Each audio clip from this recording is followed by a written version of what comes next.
A home is much more than four walls and a roof. Its architecture tells a story, much like the home of David Bradford.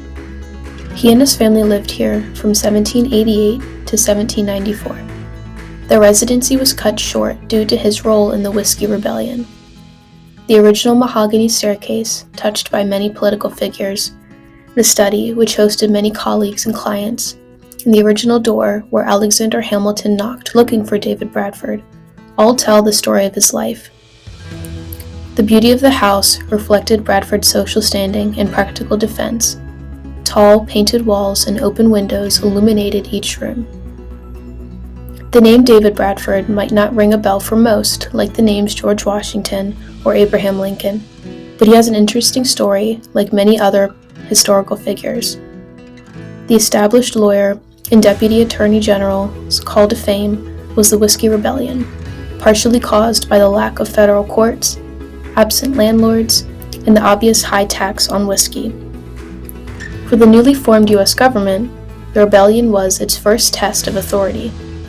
Protest erupted following Alexander Hamilton's suggestion of the whiskey tax. Following the immediate failure of the law, Washington sent 13,000 troops as a federal militia to the Washington area in Pennsylvania, named after himself, and now nicknamed Washpa or Little Washington, to distinguish itself from Washington, D.C. After hearing of Washington's plans and the warrant for his arrest and other suspected rebels, Bradford set off to Pittsburgh and later landed himself in what is now New Orleans. He was persuaded to escape by other insurrection leaders. Once Bradford was safe, he called for the rest of his family.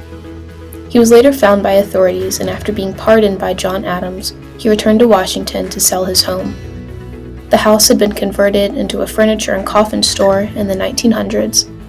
The Pennsylvania Historical and Museum Commission gained control of the house, which saw a complete restoration where all of the pieces of David Bradford's story were put back into place. And even though his name might not be remembered, his home still stands, being a symbol of perseverance and always being brought back to your purpose.